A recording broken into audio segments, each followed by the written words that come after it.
Hello everyone, my name is Iris Abios and this is my Microeconomics DVC research project on Syria.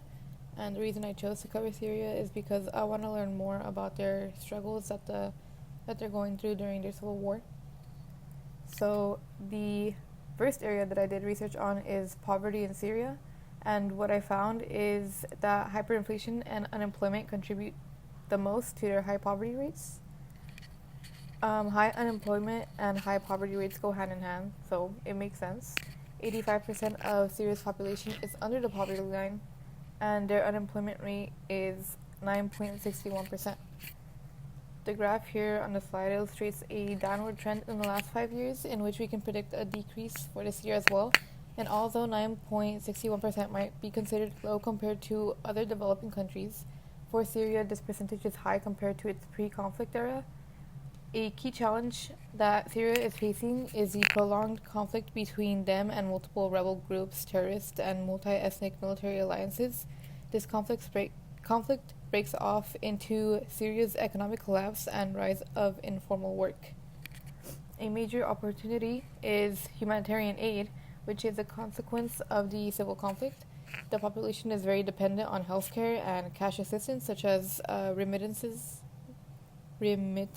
and investment opportunities are also present as investors benefit from the rebuilding of institutions. Excuse me. The opportunities mentioned above are a part of the impacts of globalization. Globalization also brings a potential risk of worsening the conflict in Syria, and of course involving other countries through foreign direct investment, which is highly discouraged, because doing this could lead to the damage of reputation, corruption, and war. So there are positive and negative consequences, but it depends more on the internal conditions of the country and how it involves the global economy. So the second area of focus is infrastructure. And doing research for this area, I found that Syria's infrastructure is extremely damaged. The graph here focuses on the city of Homs, and it enhances the level of damage that the city has gone through. As we can see, nearly every part has been affected in some way. So some key opportunities regarding their damaged infrastructure are the potential to develop modern and needed institutions, since the past buildings are inefficient in their structure or completely destroyed. A challenge that presents itself with this is Syria's financial state. So improving the affected areas is not a priority, and the country is not stable enough in any way to begin any process or brainstorm plans for development.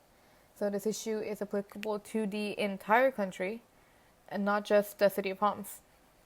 Another challenge is the lack of access that people have to roads, and roads fall into the infrastructure category because infrastructure includes transportation, and they are subject to rubble and waste that is propelled onto the roads because of explosives. So this creates the opportunity to create equipment and facilities that will aid in the cleanup and restoration of the affected areas in the country. For the impact that globalization has had on this area, I went more in depth with the humanitarian aspect again. So the U.S. provides shelter for families and individuals struggling with finding protection, among other things. And when the conflict first started, the U.S. subjected Syria to sanctions, which cut Syria off from humanitarian aid, and there were very limited effects and help in establishing a system. Excuse me. Eventually, partial sanctions were allowed for exporting technology for infrastructure, and last year the U.S. even provided $535 million for additional humanitarian assistance.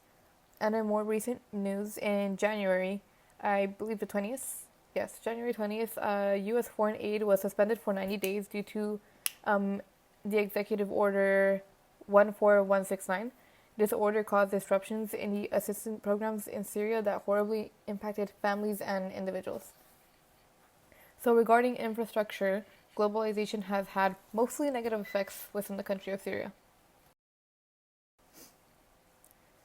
So some challenges that I faced writing this paper were finding reliable and valid sources related to my country, because the state that it's in is right now, it makes it really difficult to find any recent articles, and it was also very time consuming. But to overcome this, I compiled a list and just narrow down my options of articles to use, which is how I began to write my paper.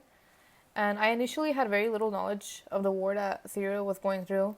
And when I first began to do my research, I began to progressively learn about their hardships and economic issues. I did my own individual research to further my understanding of the Syrian crisis. And after conducting all this research, I felt more confident in my knowledge and understanding of the country's civil war, cultural background, and struggles that the people face, or their people face. And overall, educating myself and including these aspects into my paper made the process of writing it just much more engaging. Thank you.